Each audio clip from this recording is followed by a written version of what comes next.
ಆತ್ಮೀಯ ಸ್ನೇಹಿತರೆ, ತಮ್ಮೆಲ್ಲರಿಗೂ ಕೂಡ ಈ ದಿನದ ಇಂಗ್ಲೀಷ್ನ ಸ್ಕೋರಿಂಗ್ ಪ್ಯಾಕೇಜ್ ವಿಡಿಯೋಗೆ ಸ್ವಾಗತ. ಇನ್ನು ಬಂದುಬಿಟ್ಟು 5ನೇ ಗದ್ಯ ಪಾಠ ದ ಕನ್ಸರ್ಟ್ ಆಗಿರ್ಬೋದು, 5ನೇ ಪದ್ಯ ಪಾಠ ಜಹಾಜ್ ಪೋಯಮ್ ಟು, ಈ ಎರಡರ ಪಾಠದಲ್ಲಿ ನಿಮ್ಮ ಪರೀಕ್ಷೆಗಳಿಗೆ ಬರ್ತಕ್ಕಂಥ ಬಹುನಿರೀಕ್ಷಿತ ಮೋಸ್ಟ್ ಎಕ್ಸ್ಪೆಕ್ಟೆಡ್ ಪ್ರಶ್ನೆಗಳನ್ನು ಕೀ ಉತ್ತರಗಳೊಂದಿಗೆ ಕೊಡ್ತಾ ಹೋಗ್ತೀನಿ. ಆಲ್ರೆಡಿ ಹಿಂದೆ ನಾನು 4 ಪಾಠ ಮತ್ತು 4 ಪದ್ಯದ ವಿಡಿಯೋಗಳನ್ನು ಹಾಕಿದ್ದೆ. ಸೊ ಭಾಳಷ್ಟು ಇಂಗ್ಲೀಷಲ್ಲಿ most expected question, passing package ಆಗಿರ್ಬೋದು, ಮಾಡಲ್ ಕ್ವಶನ್ ಪೇಪರ್ಸ್ ಆಗಿರ್ಬೋದು, ಅವೆಲ್ಲವುಗಳನ್ನು ನಿಮಗೆ ಬೇಕಾದರೆ SSLC English passing and scoring package 2025 ಅಂತ ಒಂದು ಪ್ಲೇಲಿಸ್ಟ್ ಲಿಂಕ್ ಅದ. ಅದನ್ನು ಹೋಗಿ ಒತ್ತಿ ನೋಡಿದರೆ ನಿಮಗೆ ಇಂಗ್ಲೀಷ್ನಲ್ಲಿ ಬೇಕಾಗ್ತಕ್ಕಂಥ ಎಲ್ಲ ಮಟೀರಿಯಲ್ಸ್ಗಳು ಸಿಗ್ತವೆ. ಇಷ್ಟು ನೋಡ್ಕೊಂಡು ಹೋದರೆ ಸಾಕು, ಈ ಪಾಠದಿಂದ ಈ ಪದ್ಯದಿಂದ ಬರ್ತಕ್ಕಂಥ ಪ್ರಶ್ನೆಗಳನ್ನು ಆರಾಮಾಗಿ ಉತ್ತರವನ್ನು ಕೊಡ್ತೀರಿ. ಸೊ ಫಸ್ಟ್ 2 ಮಾರ್ಕ್ಸ್ ಕ್ವಶನಲ್ಲಿ ನೋಡೋಣ. ದ ಕನ್ಸರ್ಟ್ದಿಂದ why did Smita get excited after reading the piece of news? Answer: Smita got excited after reading the piece of news which said that Pandit Ravi Shankar, the sitar maestro, was going to play sitar the next day at Shanmukhananda Auditorium ಅಂತಕ್ಕಂಥದ್ದು ಇದೆ. ಪ್ರಶ್ನೆ 2. Why did the mother signal Smita to be silent? Answer: The mother signed Smita to be quiet as she thought the Smita's talk would wake Anant up from sleep and rest which he needed since he was very ill. Third question. How did the boy react when he heard about Pandit Ravi Shankar's concert? The boy saying Pandit Ravi Shankar's name, he raised himself up on his elbows for 1 second and then fell back. With shining eyes, he said that he must not miss the chance of. He expressed his tipsted wish of hearing and seeing him anta ide. Next question. Why do you say that Ananta was talented boy? Very most important question.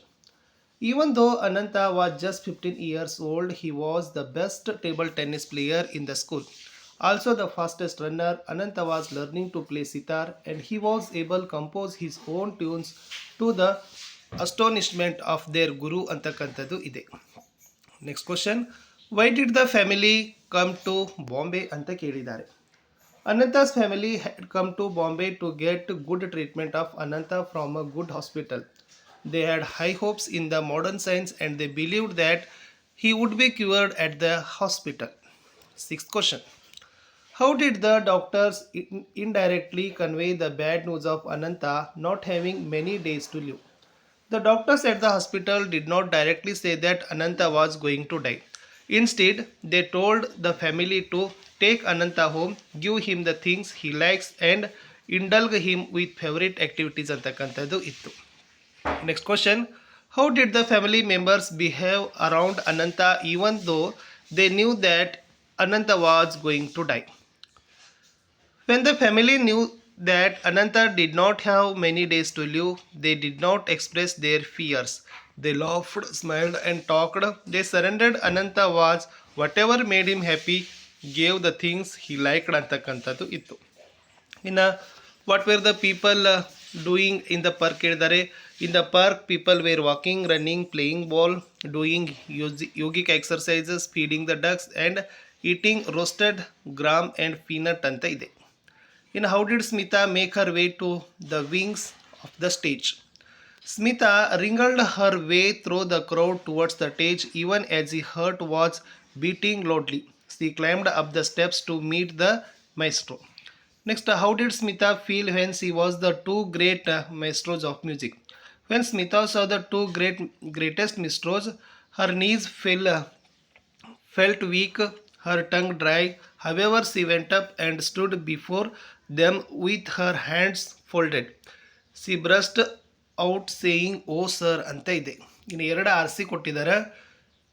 S it is the chance of for time ಅಂತ ಕೇಳಿದ್ದಾರೆ. Who is the speaker ಅನ್ನಂತ ಕೇಳಿದ್ದಾರೆ. What was the chance ಇತ್ತು to attend Pandit Ravishankar's concert. Why did he feel so? He was suffering from cancer and he was excited to hear Pandit Ravishankar. Next, Pandit ji is a busy man, you must not bother him with such a suggest. Who said this? The program organiser. ಆಮೇಲೆ you refer to Smita ಕೇಳಿದ್ದಾರೆ. Why did ಕೇಳಿದರೆ the request to play the Ananta ಅಂತಕ್ಕಂಥದ್ದು ಇತ್ತು. ಇನ್ನು 3 marks ಕ್ವಶನಲ್ಲಿ ನೋಡೋದಾದರೆ, so ಇದು ಒಂದು ನೋಡ್ಕೊಂಡು ಹೋಗಿ. Smita was successful in fulfilling her brother Ananta's dream, describe ಅಂತ ಕೇಳಿದ್ದಾರೆ. ಸೊ ಮೋಸ್ಟಾಗಿ ಬರ್ತಕ್ಕಂಥ ಪ್ರಶ್ನೆ ಇತ್ತು. ತುಂಬ ಚೆನ್ನಾಗಿ ನೀವು ಪ್ರಿಪೇರ್ ಮಾಡಿದರೆ ಖಂಡಿತವಾಗಿ ಇಲ್ಲಿಂದ ಅಂಕಗಳನ್ನು ಗಳಿಸ್ತೀರಿ. ಇನ್ನೊಂದು ಕ್ವಶನ್ ಬರ್ತದ, yes were were there is a will there is a way, how is the saying apt of Smita ಅಂತ ಕೇಳಿದ್ದಾರೆ. ಇದು ಕೂಡ ಒಂದು 3 ಮಾರ್ಕ್ಸ್ ಕ್ವಶನ್ಸ್ ಇತ್ತು. ಬಟ್ ಈ ಕ್ವಶನ್ ಅಂತಲೂ ಕೂಡ very important. Smita was successful fulfilling ಅವರ್ ಬ್ರದರ್ಸ್ ಅನಂತಾಸ್ ಡ್ರೀಮ್ ಡಿಸ್ಕ್ರೈಬ್ ಅಂತಿದೆ. ಇದನ್ನು ನೀವು ನೋಡ್ಕೊಂಡು ಹೋದರೆ ಸೊ ಇಲ್ಲಿ ಕನ್ಸರ್ಟ್ದಿಂದ ಬರ್ತಕ್ಕಂಥ 3 ಮಾರ್ಕ್ಸ್ ಕ್ವಶನನ್ನು ಆರಾಮಾಗಿ ನೀವು ಏನು ಮಾಡ್ತೀರಪ್ಪ ಅಂತಂದರೆ ಪಡಿತೀರಿ. ಇನ್ನು ಜಹಾಜ್ ಪೋಯಮ್ ಟು ಪದ್ಯಪಾಠಕ್ಕೆ ಬರೋಣ. ಈ ಪದ್ಯಪಾಠದಿಂದನೂ ಕೂಡ ನಿಮಗೆ ಮೋಸ್ಟ್ ಎಕ್ಸ್ಪೆಕ್ಟೆಡ್ ಆಗಿ ಬರ್ತಕ್ಕಂಥ ಪ್ರಶ್ನೆ ಮತ್ತು ಉತ್ತರಗಳನ್ನು ನೋಡ್ತಾ ಹೋಗೋಣ. So first give a short description of the jazz player ಕೇಳಿದ್ದಾರೆ. ಸೊ ಏನಪ್ಪ ಅಂದರೆ the jazz player has a wrinkled old face, he was unshaven and has a tired look, he wears faded blue shirt and a old neck tie and jacket, he shoes too are old and worn out ಅಂತಕ್ಕಂಥದ್ದು ಇತ್ತು. Next why do you think jazz player keeps the head down ಅಂತ ಕೇಳಿದ್ದಾರೆ. The jazz player is a poor old man, he has a led a hard life, he is tired and keeps his head down ಅಂತ ಇತ್ತು. The word old has been repeated several times in the first stanza, what does this suggest ಅಂತ ಕೇಳಿದ್ದಾರೆ. So ಅದನ್ನು ನೋಡ್ಕೊಡ್ರಿ. ಇನ್ನು what a description of the lines jazz player to, what a message jazz player want to convey ಅಂತ ಕೇಳಿದರು. So ಈ ಪದ್ಯದಲ್ಲಿ ನಿಮಗೆ 2 ಪ್ರಶ್ನೆಗಳು ಬರ್ತವೆ, ಅದು 3 ಮಾರ್ಕ್ಸಿಗೆ.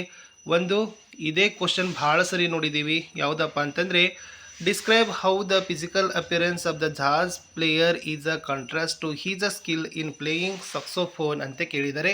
ಇದನ್ನು ನೀವು ನೋಡ್ಕೊಂಡು ಹೋಗಲೇಬೇಕು, ಈ ಪ್ರಶ್ನೆ ಉತ್ತರ ನಿಮಗೆ ಬರಲೇಬೇಕು. ಓಕೆನಾ? ಸೊ ಇದು ಕೂಡ ಸ್ವಲ್ಪ ಸ್ಕ್ರೀನ್ಶಾಟ್ ತೊಗೊಂಡು ಪಾಸ್ ಮಾಡಿಕೊಡ್ರಿ. ಅಥವಾ ಇಲ್ಲಿ ಇನ್ನೊಂದು ಪ್ರಶ್ನೆ ಕೇಳಿದರು, how does the poet discriminate jazz player appearance with the artistic character ಅಂತ ಕೇಳಿದರೆ. ಅದನ್ನು ಕೂಡ ಇಂಪಾರ್ಟೆಂಟ್ ಇತ್ತು. ನಿಮ್ಗೆ ಯಾವುದೂ ಬರಲಿಲ್ಲ ಅಂದರೆ ಈ ಸಮರಿಯನ್ನಾದರೂ ನೀವು ಬರಲೇಬೇಕು. ಯಾವುದಪ್ಪ? ಜಾಸ್ ಪೋಯಮ್ ಟೂದು ಸಮರಿ. ಸೊ ಇಷ್ಟು ಜಾಸ್ ಪೋಯಮ್ ಟೂದು ಸಮರಿ ಬಂತಂದರೆ ನೀವು 3 ಮಾರ್ಕ್ಸ್ ಕ್ವಶನ್ಸನ್ನು ಆರಾಮಾಗಿ ಏನು ಮಾಡ್ತೀರಪ್ಪ ಅಂದರೆ ಸೆಕ್ಯೂರನ್ನು ಮಾಡ್ತೀರಿ. ಸಿಂಪಲ್ ಅದ. The poem jazz poem two is a written by Carl Wendell Hines Junior. This poem describes an old jazz player and how he is standing like a black ancient mariner. His face is old and wrinkled. Jazz player is a pathetic mood. Jazz player keeps his eyes closed. He was worn old and faded coat. He has a worn old necktie. His old shoes have papers in them. His jacket is handling his sagging stomach. His rough and unshaven face shoe pin across his chest is an old alto saxophone supported from his neck by a wire coat hanger.